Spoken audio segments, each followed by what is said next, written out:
بسم الله والصلاة والسلام عليك يا حبيبي يا رسول الله. صلوا على الحبيب المصطفى عليه أفضل الصلوات وأزكى التسليم. السلام عليكم ورحمة الله تعالى وبركاته أخواتي الكريمات.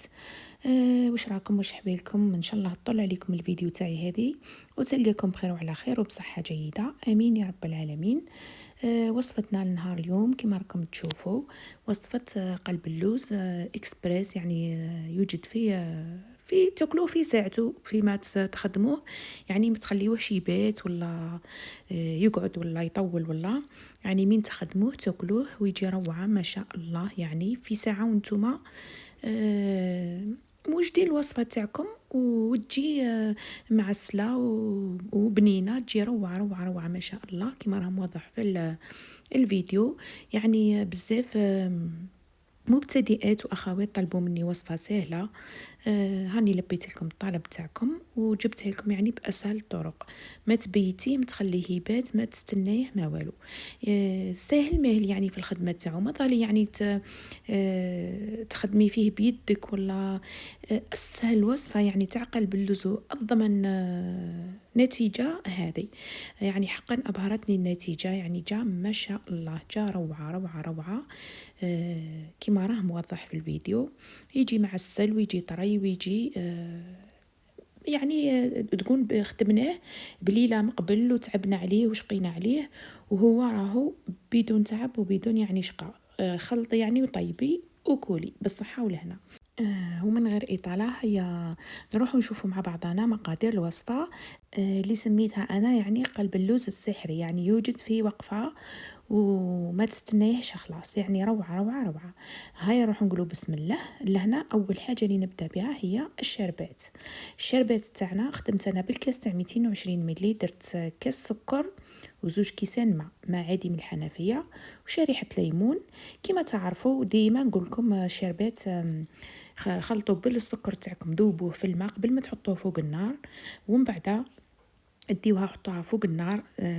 النهار الاول زيدوا يعني زيدوا النار كي تشوفوا الخليط تاعكم مغلى، بدا يهز الغليه، يعني بدا يغلي، وليو نقصوا للنار، ديروها فوق ما ديروهاش ناقصه خلاص، ديروها شوي برك فوق الناقص وخليوها ربع ساعه، حسب لها 15 دقيقه وطفيوا عليها.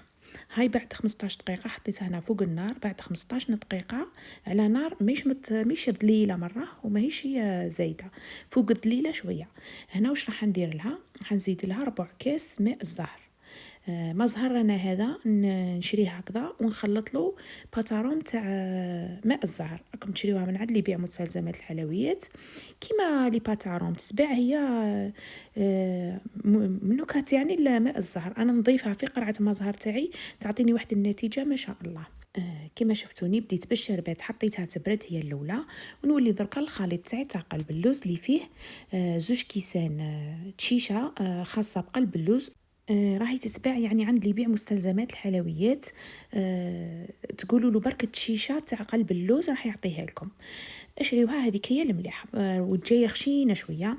هنا يعني انا حبيت ثاني نلبي طلب المشتركات، درت لكم في المول الاسطوري 35/10، اللي اكيد راه غني عن التعريف. ودوك من بعد نعطيكم نصائح كي تعودوا راح تشريوه كيف تعرفوه مليح ولا لا. شوفوا كبوا الشيشه تاعكم وشوفوا كيف ما درت انايا.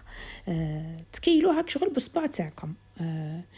ومن بعد شوفوا راني مديرت لكم انايا الحد تاع الشيشه لازم يجي كي شغل تحت النص شويه، باش من بعد كي نزيدوا لها الخليط هذاك تاع اللي دوك نخدموه ونزيدوا لها الشربات تنفخ وتولي معنا سوا سوا، يجينا يعني الطول تاعو هذاك هو يجي هايل. هنا وليت فرغت من المول تاعي الاسطوري، كما قلت لكم 35/10، ودوك ندهنوا بالسمن ونخليه بجيه. لهنا نولي نجيب الكاس تاع السكر تاعي لي كاس ناقص نص اصبع برك، ما في تحبوا ديروا كاس قد قد ديروه، يعني هي الوصفه فيها يعني كاس قد قد. انا راني درت كاس ناقص نص اصبع. ولا هنا عندي نص كاس مزيج بين مزهر وما سخونه، ديروا ما سخون وما زهر اكيد يكون بدرجه حراره الغرفه. لكن شفتوه بارد بزاف دفيوه شويه. هذا الكاس انا راه يرفد لي نص الكاس تاع 220 ملي. ها حبيت برك نعدت لكم باش ما يغلطوش يعني المبتدئات ويقولوا راهي دارت كاس تاع 220 ملي. راني درت النص تاعو برك. انا عندي يعني الكاس صغير يهز النص تاع 220 ملي، يعني يهز 110. كما شفتوني درنا مزيج بين ماء الزهر وماء عادي من الحنفيه وشني سخنته. هذه هي يعني السر اللي رايح يخلي لنا قلب اللوز تاعنا كي شغل هذيك الوقت اللي كنا نخليوه يتعسل حتى يوم كامل. وذاك هذه هي الطريقه اللي رايحين نوفروا بها علينا يعني هذاك المده ونخدموه في دقيقته. درنا نص كاس سكر ونص كاس مزيج بين ماء الزهر وماء عادي من الحنفيه سخون. ولا هنا عندي ربع كاس سمن تاني سخون ذوبته خليته سخون. نتوما تقدروا ديروا زبده، تقدروا ديروا مارغرين، يعني واش حابين ديروا تحبوا حتى ديروا بالزيت. شني بالزيت ما يجيش بنين كيما بالسمن. انا جربته بالسمن جا من اروع ما يكون. حطيت هذاك الخليط كامل في طاس تاع البراميكسر تاعي ودرك نخلطهم مع بعضهم. وما تنساوليش ملعقه تاع القهوه الصغيره هذيك ملح ممسوحه، يعني مش بومبي. ديروا الملح يعني لي عينكم ميزانكم، المهم ديروا له الملح باش ما يجيكمش صامت. ونديروا ملعقه تاع فانيليا. نصيحه برك لهنا الملح تاعكم لكن هذاك الرقيق ديروه هنا في السميد، ولكن من الملح هذاك الخشين ضيفوه في الخليط تاع اللي رايحين دوك نحكموا نرحيوه بالبراميكسر. لوحوه ثما باش يذوب معاكم. وكما نعدت لكم هذاك اللوز حطيت حبات لوز في الماء باش من بعد كي نحطو يطيب ما يتحرقليش اللوز تاعي. نخلط هذاك الخليط كامل مع بعضه حتى يتجانس وتذوب السكر تاعي مليح. هذه هي الطريقه السحريه يعني اللي راح تخلي لكم قلب اللوز تاعكم يتخدم يعني ليه ما تشقاو وما تتعبوا. او اسهل واروع واضمن وصفه قلب اللوز راحين تجربوها. يعني تابعوا برك النصائح وخيروا التشيشه اللي تكون خاصه بقلب اللوز. كاين ثاني هذيك اللي تتباع في شكاير لامولا، هذيك الزرقاء وجاي في الكيس هذاك الازرق على ما اعتقد يعني واسمه لامولا. هذاك ثاني نوعيه تهبل تاع قلب اللوز تاعهم جايه خشينه وتجي تسخف. هنا نخلط النواشف مع بعضهم. شوفوا هنا يعني قربت لكم باش تشوفوا النوعيه تاع التشيشه. هاي جايه خشينه تاع قلب اللوز. ونولي لهنا الخليط تاعي نضيفه في السميد تاعي ونبقى نحرك فيه يعني كيما شغل نغلف هذاك السميد كامل بهذاك الخليط اللي خدمته. هنا كي تخلطوا الخليط هذاك وتشوفوا هذاك السمن كشغل تكتل شويه ما تخافوش منه عادي. فرغوا الخليط كامل في السميد تاعكم وبقاو اخدموه. هنا اللي ما عندهمش البراميكسور تقدروا تخدموه في الروبو في الاشوار. يعني واش عندكم خلطوا هذاك الخليط تاعكم فيه. هذه هي نكب الخليط كامل ونبقى نخدم فيه. تحبوا بالملعقه ولا تحبوا تلوحوا يدكم وتغلفوا. المهم حبيت السميد هادو كامل باش من بعدها قلب اللوز تاعنا يجي معسل ما شاء الله. يعني اسهل من هذه الطريقه ما كانش. وثاني الفرن تاعي نشعله كي نبدا نخدم الشربات تاعي نخليه يسخن مليح. نحط الشربات تبرد. كي تبرد شويه معكم الشربات فوق يعني فوق البوطاجي ولا لوحوها في الثلاجه باش تزيد تبرد مليح. وبداو خدموا قلب اللوز تاعكم. شوفوا كيفاه هناني بيدي برك شغل نبسس فيه واحد دقيقه برك هذا ما كان حتى نتحصلوا على خليط متماسك او يجيكم طري شويه. ومهم كي تلموه هي متماسك او متماسك في بعضه. واللي دير الخليط تاعها وتكبوا على خاطر كاين واحد السميد يتشرب وكاين اللي ما يتشربش. لكن لقيتوا السميد تاعكم ما يتشربش ولقيتوا الخليط تاعكم ما تلمش، لميتوه هكذا وما تلمش يعني ما ولاش كي العجينه، مش عجينه سائله. المهم راكم شفتوها، راكم شفتوا القوام تاعها. ثم زيدوا ضيفوا له برك شويه ما زهر ولو ما مخلطين مع بعضها حتى يولي الخليط تاعكم بهذه الطريقه. هنا نجيب البلاطو تاعي اللي قلت لكم كنت دهنته بالسمن ولا زبده ولا واش عندكم، ونصب فيه هذاك الخليط كامل ونبدا غير بالملعقه نسويه هكذا. هاو دوك وحده يتلم معكم ويولي عجينه ماهيش يعني سائله بزاف وماهيش ناشفه بزاف، نص نص برك. يعني الصورة راهي تعبر خير من الشرح. اهم.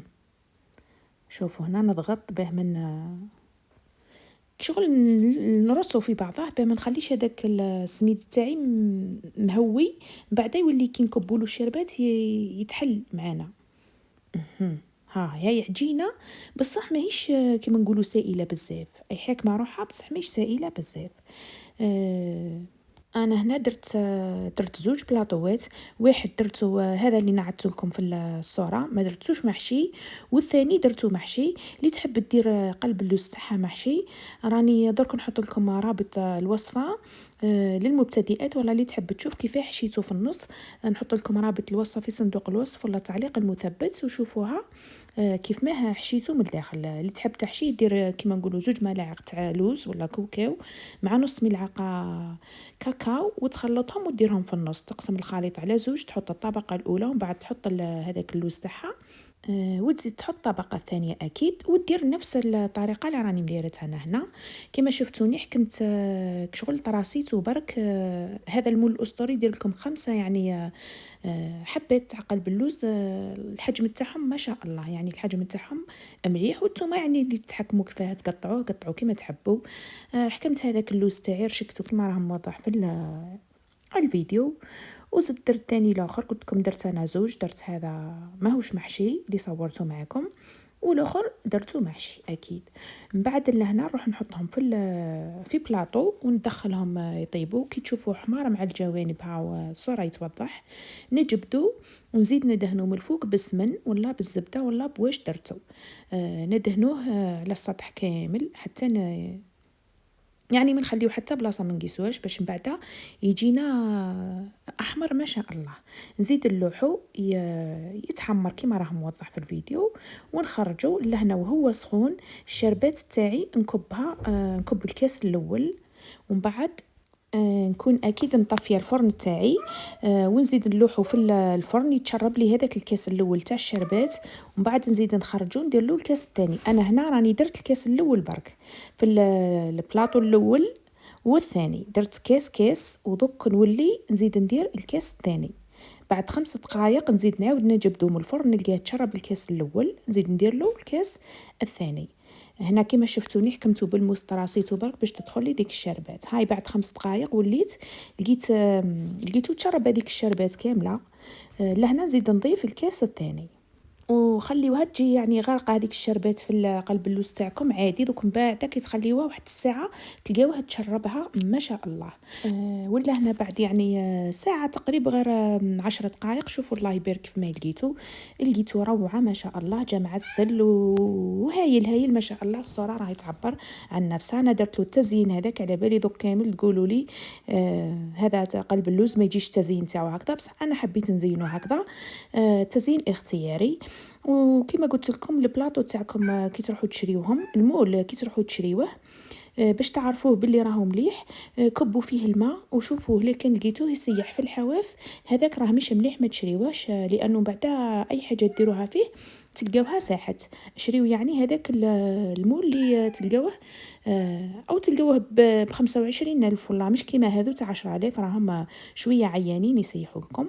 وشوفوا النتيجه الله يبارك جات ما شاء الله. شكلا يعني وذوقا يجي هايل. هذا راهو مش محشي. دوك نزيد تاني نقسم لكم الحبه اللي درتو محشي تاني جا هايل. شوفوا الله يبارك طري ومعسل. ما تخليوه ما يقعد ما يبات ما والو، عكس الطريقه اللي درتها لكم اللي فاتت صعيبه شويه يعني وفيها الخدمه بزاف. هذه من اسهل ما يكون، يعني اصحاب المشاريع هذه فرصتكم، يعني سهل ماهل والنتيجه مضمونه، يعني تخدموا فيه نهار وتبيعوه. ان شاء الله ربي يعين كل وحده تخدم خدمه حليليه، ويوفقني ويوفقكم اجمعين امين يا رب العالمين. وصلنا لنهايه الفيديو ان شاء الله يا ربي برك يكون الشرح واضح وما نكون نسيت يعني حتى حاجه. واي استفسار ولا وصفات اكتبوا لي برك في التعليقات، وان شاء الله ربي يعيني ويقدرني ونحطهم لكم. الى اللقاء.